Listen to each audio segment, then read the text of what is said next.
And right now, Tulsa officials are giving an update on their response to the severe weather that we've experienced this weekend.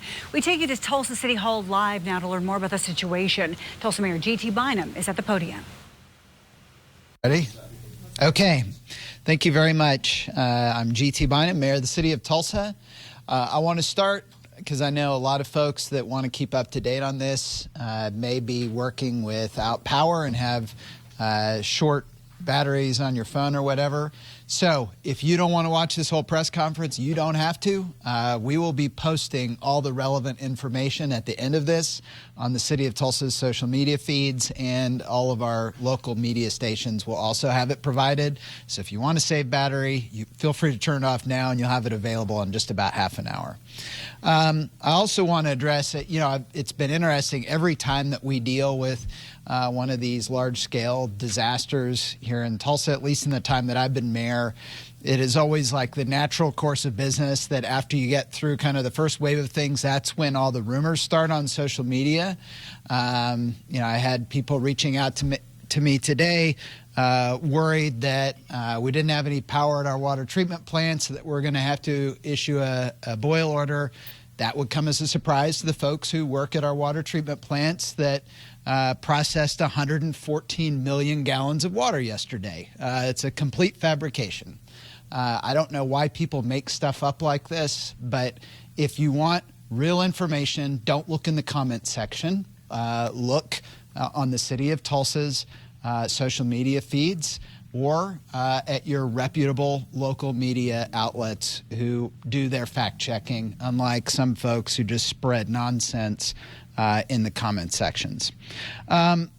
I do want to thank, again, our crews that are out in the field, especially today. It got a whole lot hotter out, and these are folks who aren't just working out in the field around the clock, 24 hours a day right now in response to this, but a lot of them, most of them, are going home to places where they don't have power either, and not necessarily a place to cool down, but yet they have cleared nearly every arterial street in the City of Tulsa. At this point, the only arterial streets that have any blockages are where there are trees or other obstructions down that have power lines intertwined with them, and PSO hasn't had an opportunity to go by and disconnect those lines, and so it's not safe for crews to go in and start cutting into those trees.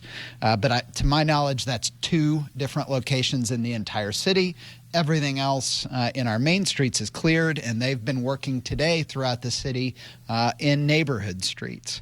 An important piece of news today and moving forward is that we will be standing up a mulch site starting at noon tomorrow.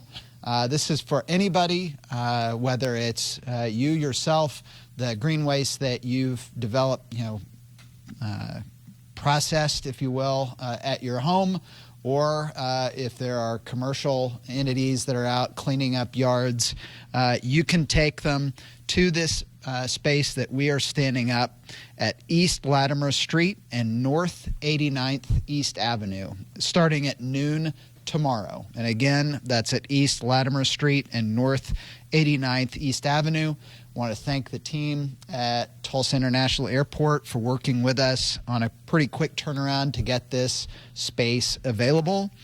After tomorrow, this site will be open from 7 in the morning until 7 at night every day for folks to come by and drop off their green waste. Our city mulch site is still not open because it doesn't have power yet. When it is reopened, we will be using that as a space for city crews and our governmental partners at Tulsa County and in suburban communities who need a place to drop off green waste. They'll be able to take it to that, but we will continue to operate the site at East Latimer Street and North 89th East Avenue for everybody else that have non-governmental entities that have stuff they want to drop off. If you're getting your stuff ready to drop off, just a few guidelines for that. And this would be in particular if you're thinking about later on down the road, if you want to just put it at the curb and wait for the city to come by and pick it up. We're developing a plan for that as well. And I think it's important to explain kind of where we are in a time frame here. So yesterday, and I would say most of today, our primary focus has been getting streets cleared and getting everything reopened as it relates to this. The next phase was how do we get a place where people who are doing work in their yards can get stuff to drop off. Moving forward long term, if folks want to be putting stuff at their curbs, we'll have a plan for the city to come by and pick that up too. And we hope to have more on that plan and announcements around that in the coming days. So if you don't have somebody that picks your stuff up and you don't want to take it to the mulch site, you can stack it at the curb in 5-foot lengths. And just make sure that vehicles, once we announce the pickup schedule, that vehicles aren't blocking access for the teams that'll go around and pick them up. Please do not place items under power lines or trees. If you've ever seen the vehicles that come around and pick the stuff up, they've got a kind of a crane with a claw on it. You want room for them to be able to maneuver. Please don't place it over water meters, gas meters, telephone boxes, cable boxes, or mailboxes. And don't place it within 3 feet of a fence or trash and recycling carts. Again, this is pretty heavy machinery. We want the ability for them to come by and pick it up. But we'll be announcing more on a pickup schedule for that here in the next couple of days now that we've got this green waste site opened up for people to use. I again want to reiterate just our phone numbers that we've tried to put out there for folks. If you are aware of downed trees, and especially now, if you see them in your neighborhoods and they're blocking a street and they haven't been addressed, or if you see a water line break, please call 918-596-9488. Similarly, if you're aware of a sewer line break, and we're still getting reports of those from trees that have fallen over and damaged sewer lines, you can call 918-586-6999. And if you smell gas, evacuate the area immediately and then call 911. In closing, I do want to, I think probably top of mind for most folks that I'm hearing from right now is power restoration. I want to assure you, as mayor that sits in our emergency operations center all day with the folks from PSO, they are working as quickly as they can to get our power back on here in Tulsa. They're bringing teams in from all around the United States to do this. If you've been out on the streets today, I think you'd be hard-pressed not to have seen these crews coming into town and driving around the city.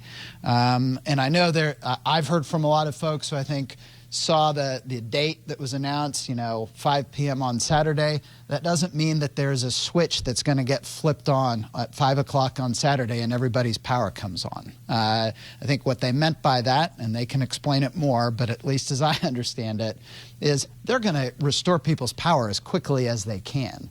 But for everybody to be able to prepare accordingly, the most heavily damaged areas should expect to have power back on by 5 o'clock on Saturday. But they're going to be working around the clock, 24 hours a day, to get everybody's power back on as quickly as possible. And we are providing, as a city government, all the support that we can to make sure that the ways are clear for them, that they have a safe environment to work in, to get Tulsans' power restored and back on. And we're working hand in hand here as a team to give them all the support they need to get Tulsa turned back on. And so on that, I will turn it over to Amy Brown with the Public Service Company of Oklahoma. Thank you, Mayor. I'm Amy Brown, External Affairs Manager for PSO. As the mayor said, the areas of our system with the most extensive damage are expected to be restored by 5 o'clock p.m. this Saturday, June 24th. Outages are concentrated in the Tulsa area, and approximately 165,000 customers remain without power. To be clear, we will have crews working in all quadrants of the Tulsa area until power is fully restored.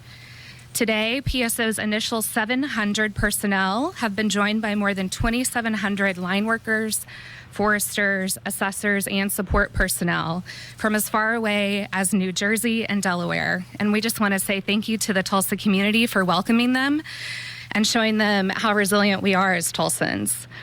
Again, this is in addition to the over 700 PSO personnel who have been working since the storm subsided.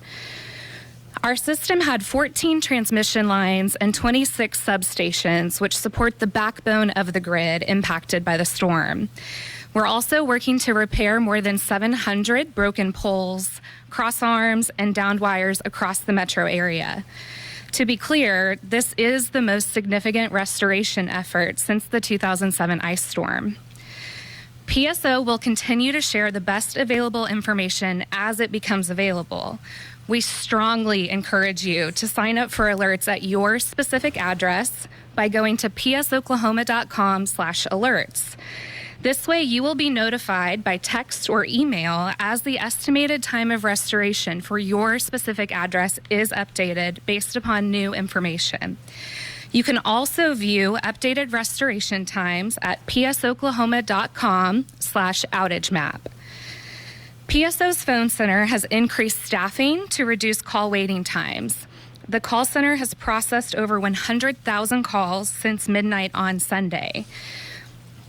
For safety's sake, we want everyone to please assume that a downed utility line is energized with deadly electric current. Stay away from the line, do not drive towards it, and do not touch it with anything.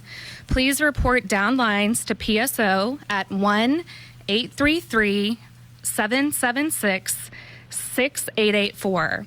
And if you're out and trying to remember that number, it's 833-PSO-OUTG. Please do not approach our crews and utility vehicles when you see them in your neighborhood to ask when power will be restored. It's not really possible for them to have that information for your home address, and doing so could jeopardize your safety and theirs. Outward vision from large utility vehicles can be limited, so a crew may not see someone who has walked up to their work truck or other heavy equipment. Please take note that all restoration times for customers are estimates, and if the electric service entrance or the meter loop to your home or business has been damaged or pulled away from the structure, you will need to have that repaired by a licensed electrician before you can receive power and PSO can reconnect your service. Again, PSO is coordinating with local emergency management authorities, and we will continue to provide updates as the situation unfolds. As those transmission lines and substations come online, as those additional personnel are able to look at every single circuit in the Tulsa area, we will have a lot more data and be able to refine those estimated restoration times for you. So if you have any questions about your power, please be sure to call us at 1-833-776-7697. That's 833-PSO-POWR, or visit our website at psoklahoma.com. Again, just want to reiterate that we will continue to share the best available information as it becomes available to us. So please be sure to sign up for alerts specific to your address at psoklahoma.com/alerts. And with that, I'm going to turn things over to Chief Wendell Franklin. Good afternoon. I want to just give you a picture of what we are doing out in the streets of Tulsa and what we're seeing. I want to start by saying this. I want to talk about safety. One of the biggest things that we are seeing is we are seeing drivers that may be short-tempered, drivers that are driving around barricades, driving around obstructions in the roadway. Those barricades are placed there for a specific reason. We need everyone to adhere to why those barricades are there and do not go down those roads that are closed off.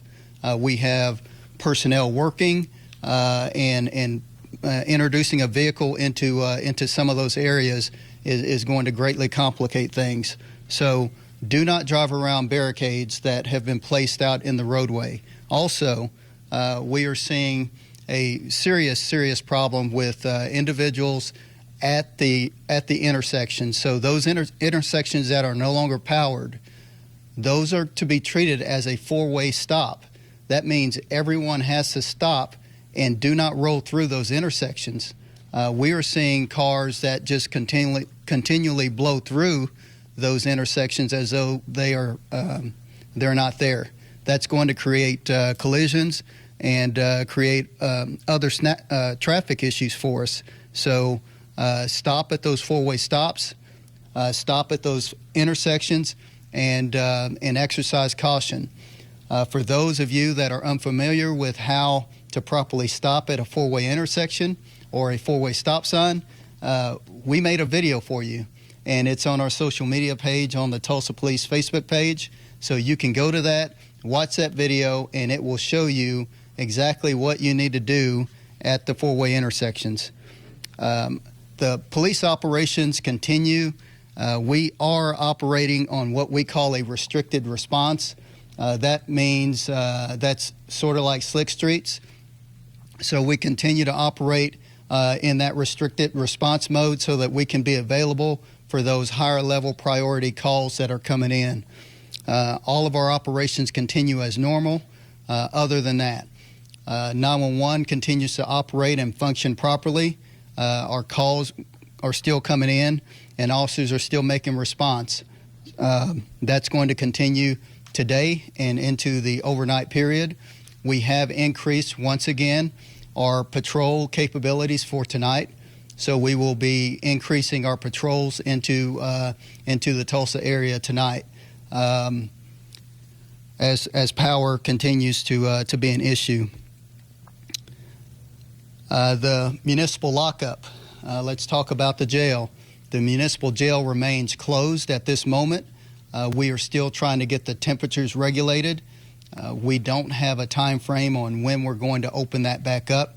However, we are still fully capable and operating, and we're using David L. Moss as our facility to house prisoners at the moment.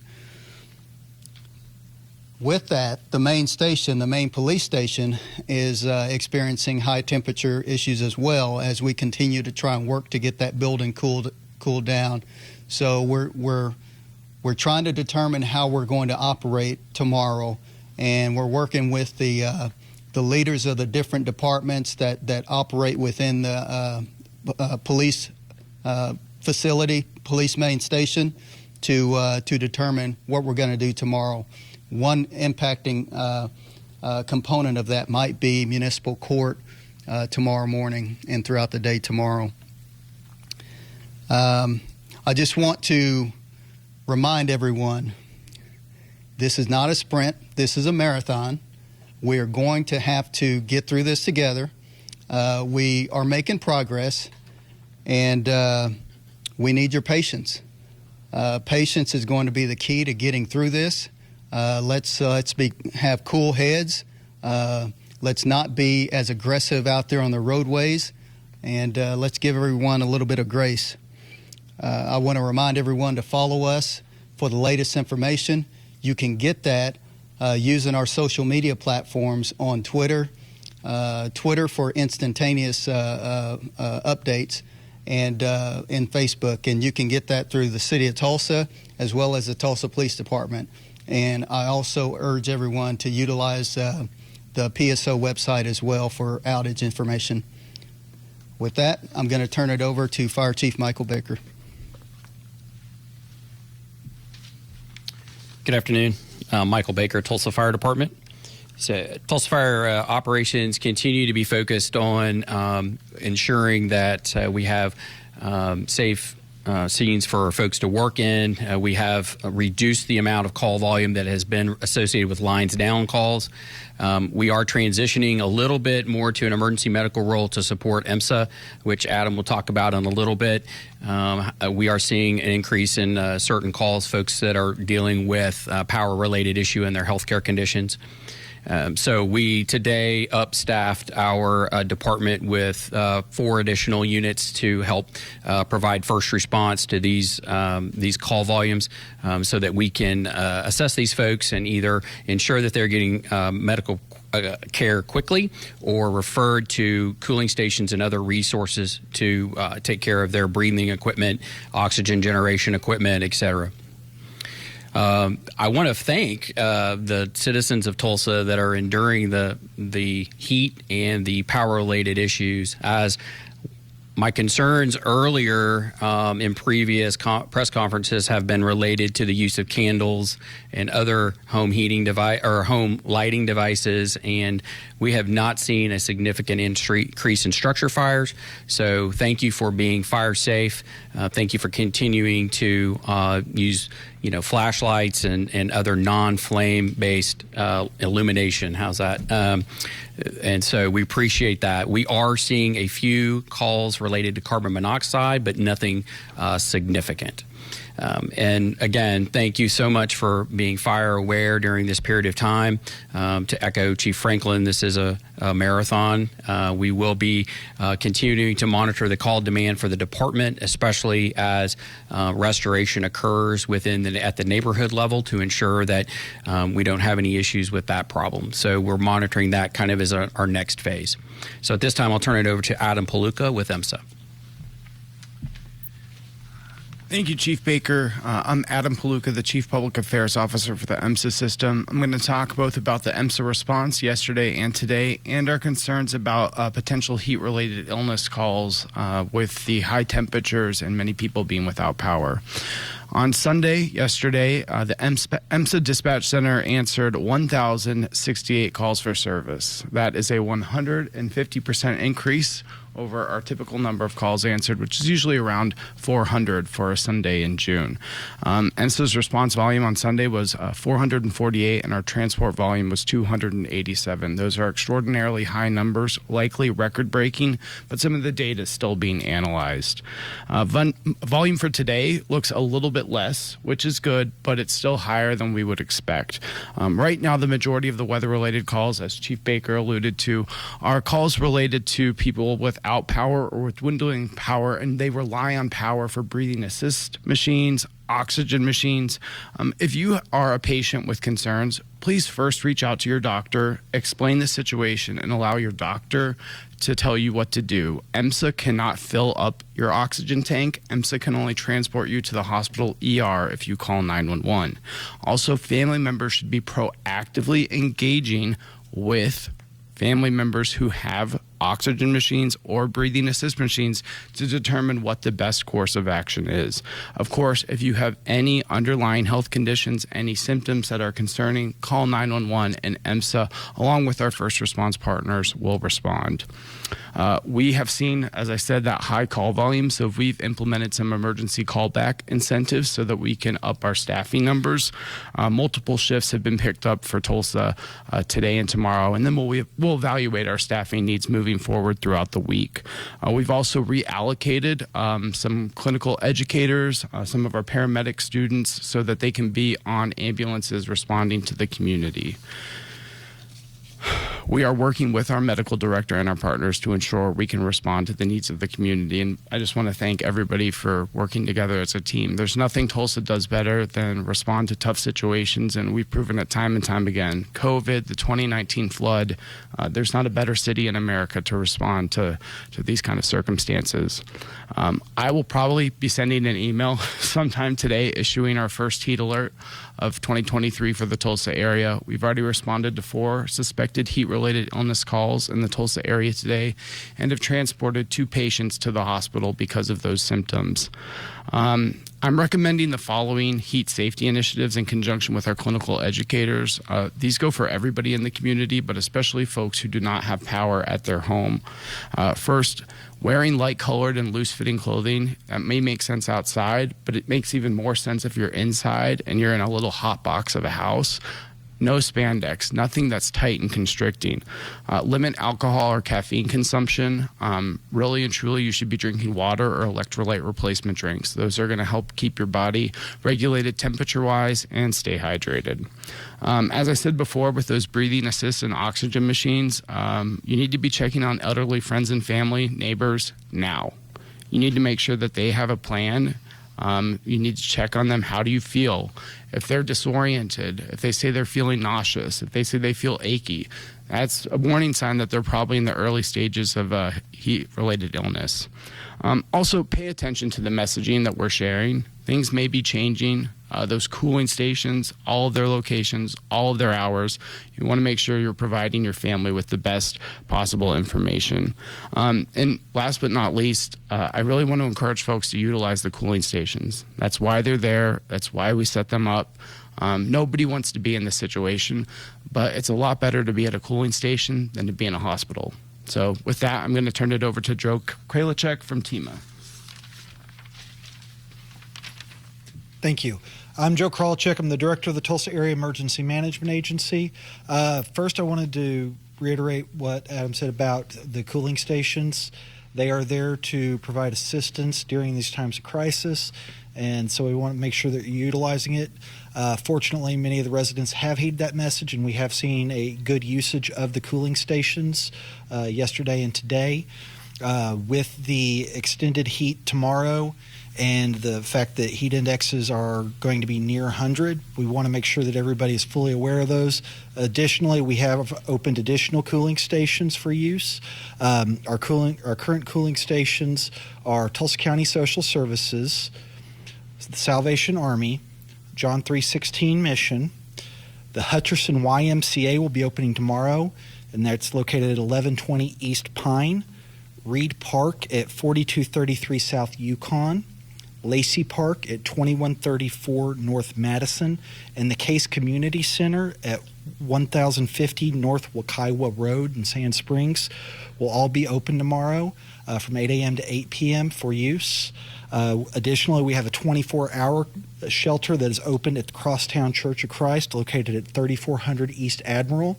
That's being operated by the American Red Cross, and the Tulsa Humane Society has stepped up and is offering additional assistance there, and so that shelter is available for those with pets. So you are able to bring animals there and make sure that they are taken care of in a cool and safe environment as well, thanks to the Humane Society. One of the big issues that we've seen lately is a lot of calls asking for assistance for things such as their house, having trees on it, damages to the home. Additionally, people asking questions about replacement of food, additional costs having to do with power outages. Really what people need to be doing is contacting their insurance companies on that and finding out what their policies cover and do not cover in relation to that. If you have damage to your vehicles, you need to be contacting your insurer and filing claims for your vehicle. Homeowner or renters need to be filing the appropriate insurance as well. Don't wait for any sort of damage assistance or anything like that.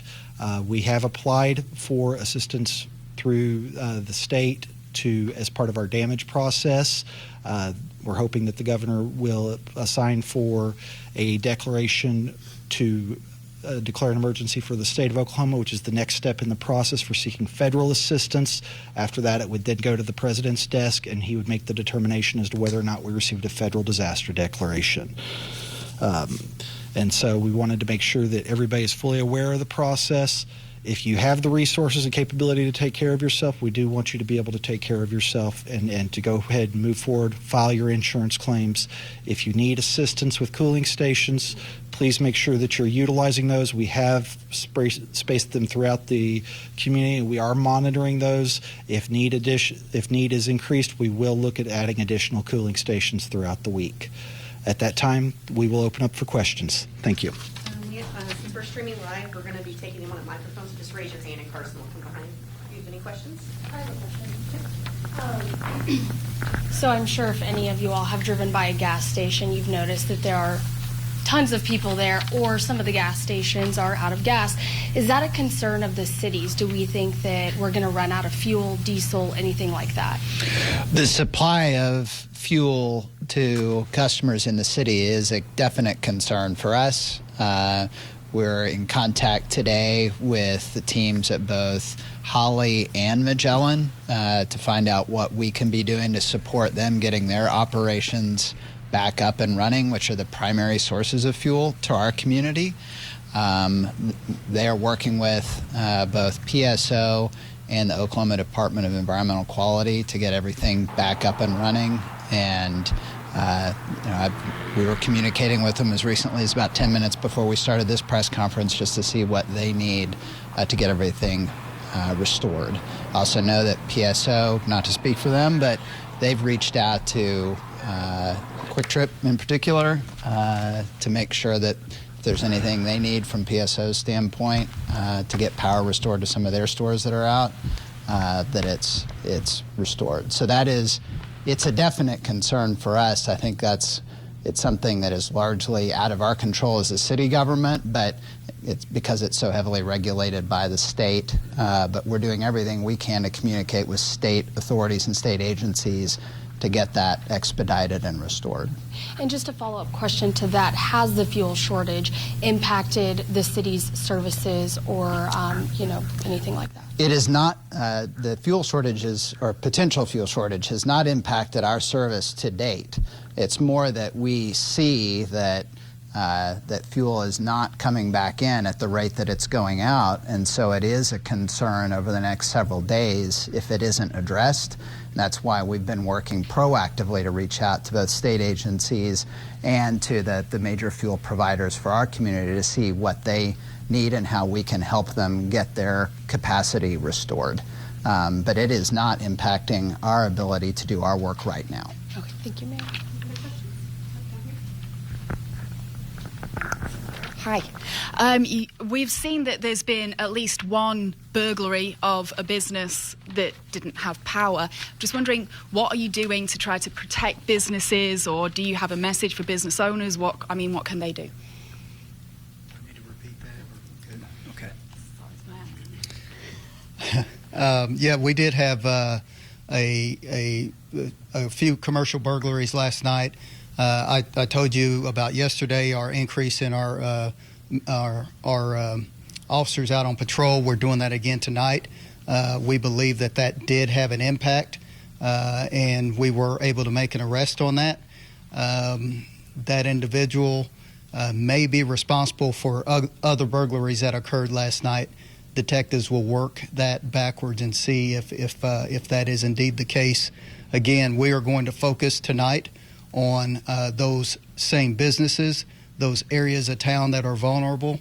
Our officers will be out there. We're going to be proactive in our response there, and that is the whole reason why we are increasing the number of officers that are going to be working tonight to address that issue. Do you have a message for anyone that owns a business? Like, what can they do? What should they do? Yeah, those individuals that own businesses should first try and make sure that business is secure. If they don't have power, then they can. There are a number of different things they can do. We have run into business owners that are camping in the business or have security that they've hired to ensure that the property remains safe. So those are that's a good alternative.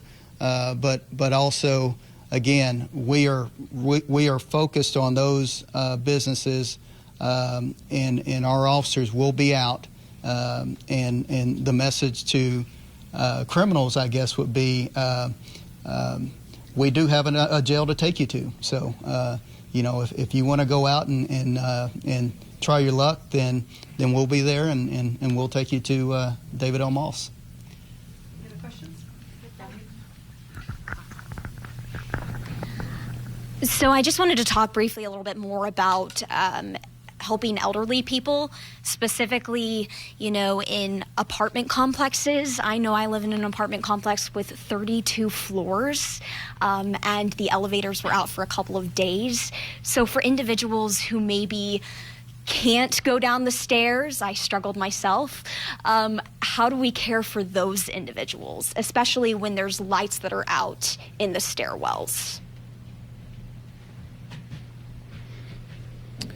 Excellent question. As an organization that uses stairs to access 32 floors in of a fire, you're still safe. So what I would say is primarily the messaging is to the families and even the neighbors. We need those connections within our community to keep these folks safe. So if they live in an apartment complex and your neighbor, or just a simple knock on the door to ensure that they are alive, well, helpful is the key word, is being helpful for these folks. We will see at this point if, there's a lot of our elderly community that like to be resilient on their own. We saw this in 2007 during the ice storm when we would check on folks and we'd knock doors and they were like, I'm fine. I've been here for, I've got plenty of food. Things are great. At this point, though, we rely so much on messaging coming from technology that battery-powered phones and devices may not be providing the messaging that we need. So, again, it becomes a word of mouth and human connection to ensure that we are, and that is the big plea from both. Adam mentioned it. It's a security concern. I know the mayor has talked about it. That's what builds this resilient community, and that's what we have. I watched this in action today. I watched a lady in a convenience store pay for somebody's stuff because there was a problem. So I know Tulsans have that, and that's the key to success through this, as we've called the marathon, to ensure that we're just checking on these folks. And if they need assistance, it's, who is it? Is it their family? Does it require a phone call to 911 for an emergency situation? And then so also 211 is available, and 311 is available for those kind of requests as well. Chief, I had a question for either you, or a few questions, but one for you and Adam. Mm-hmm. Are you able to get folks to the hospital in a timely manner? Do you have the people that, I'm assuming you've got crusher calls, but do you have the personnel to get them there in a timely manner, or have you had to wait longer than you typically would for that type of thing? I'm going to let Adam answer that one. So I will say this, in talking with some of our crews, what Chief Franklin said about the intersections, please be aware of emergency vehicles. Not all of our calls are going to be utilizing lights and sirens. Our calls are prioritized as priority 1s and 2s. So even if we don't have lights and sirens, that does not mean that there's not a patient in the back of the ambulance on the way to the hospital. I would also say, it's the message that was put out yesterday. It still applies today with so many intersections now, 4-way stops. If you don't have to be on the roads, there's really no need to be on the road, especially as we need those folks to be able to get to those cooling stations quickly and safely. But our responsibility is to respond to the needs of the community and to be there for our patients, and we're going to be there. But it's a lot easier when we have everybody's help to make sure that there isn't any undue traffic on the roads. Okay. For PSO, is there a criteria, for lack of a better word, that you use to determine whose power gets, or what part of town has their power turned on versus another one, as you try to get to everything done by Saturday? So we have crews working in all 4 quadrants of town simultaneously. What they're prioritizing are, at this point, critical infrastructure. So you'll recall that our hospitals, St. John and Tulsa and Broken Arrow and Hillcrest, were restored yesterday. That was a critical priority. Also, we talked a little bit about these fuel locations where fuel is offloaded to serve the Tulsa community. Those have been prioritized as critical infrastructure that supports the entire community today. So we'll continue prioritizing critical infrastructure. We simultaneously have different crews doing different things. So we have crews that are focused on those transmission lines that serve broad areas of town. We have crews that are focused on substations that serve multiple distribution feeders. And then we have crews that are working distribution issues, things like down wires, low wires. And we also have forestry crews that are supporting. So the real benefit of these additional 2,700 resources is we're going to be able to have more people on more circuits at the same time. And they'll be working, again, simultaneously in all 4 quadrants of Tulsa. The benefit to our customers is that as more people are able to work more circuits, we're going to have more data to refine your estimated time for restoration. So keep watching those and be sure to sign up for alerts so that as soon as we have a better time to give you, you're getting that text message or that email. Okay, I'm sorry, one more thing is, when the green waste station or place opens tomorrow, is there any requirements on like the size of stuff that people bring in there, or no? Okay. Bring us whatever you got. Okay. For the green waste site. The limitations, the only really limitations we have are if you want to just leave it at the curb, for the claw to be able to come down and pick it up, that's where we have limitations just on the size and the length of it and then where it's located. But as far as what you bring out, please just bring it out as quickly as you can. We've got the space for it starting at noon tomorrow, and then after tomorrow from 7 a.m. to 7 p.m. every day. Mayor Bynum, I have another question for you, please. Have you talked to Governor Stitt? Have you had any direct conversation with him about the storm and this aftermath? So the director of the Oklahoma Department of Emergency Management, which is over this response, was here with us yesterday on site, and then I visited with him again this afternoon. I've sent the governor an update on what we're doing. My understanding is he's out of the country right now for an economic development trip. I've been in communication and have visited back and forth with Lieutenant Governor Matt Pinnell, who's the acting governor of the state right now, to make sure he is properly briefed on this.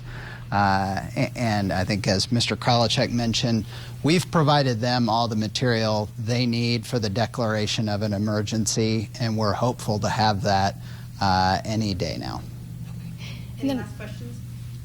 Sorry, I just have one more. Have there been any reported deaths related to the storm or the heat in this area?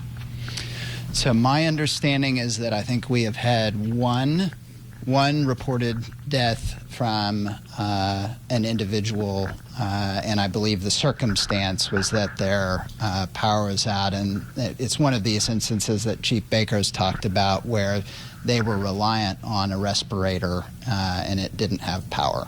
And that is, again, I want to echo this. I know we keep saying this, but this instance is why it is so important.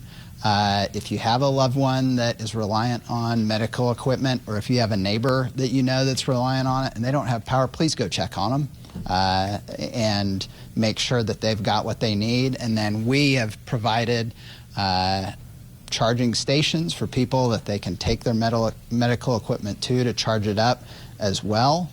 But we want to make sure that folks that are reliant on medical equipment to stay alive have a place or the resources they need to keep that equipment operating properly.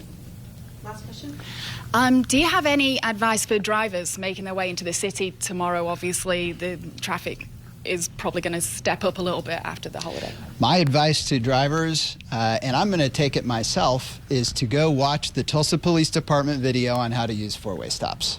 Having been driving around town, I can say I think we have a lot of improvement in that space here in our community. Just so everybody knows, slowly moving out into the intersection is not actually how you use a four-way stop.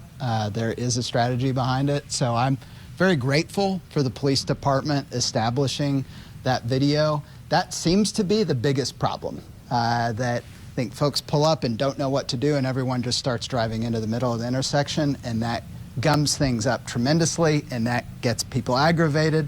That then leads to the types of situations Chief Franklin's talking about that can escalate. So I would encourage everybody, and as soon as this is done, I'm going to go check it out myself, but to watch that video. And the other thing I would say and ask is to please have patience. I want to assure Tulsans, your crews are working 24 hours a day to get our city back up and running. They're working 24 hours a day to get your power restored. They are working 24 hours a day to get all of this debris cleared and to get everybody's life back to normal. But the scale of this disaster is so great that it is going to take some time. It has been awesome to see the way Tulsans have responded to this. As we always do, that's just baked in our DNA, responding to natural disasters in a way where we help each other out. But this is not something, as we said yesterday, that's over in a couple hours. It's going to take some time. And so as we have people coming back to work tomorrow, those like our city employees who were enjoying the Juneteenth holiday today, were the past couple days for the weekend. If you're coming to work tomorrow, just have patience and grace for the other folks on the road. And know that we as a city are doing everything we can to get everything restored, your stoplights and everything back up and running, so that you'll be back to life as normal as soon as we can get it there. Thank you, everyone. Great, thanks. So Brian, you got to do that video? You have been listening to our live coverage of the storm response update from the city of Tulsa, from the Tulsa Area Emergency Management Agency.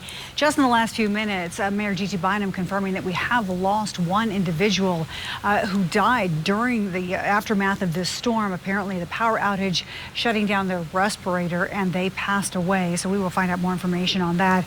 Mayor also saying that their focus is on clearing the arterial streets. They are in contact with Holly Refineries and Magellan for fuel supplies, in contact with the governor's office for seeking a declaration of emergency to assist with the response and providing, funds from the state and federal government as well.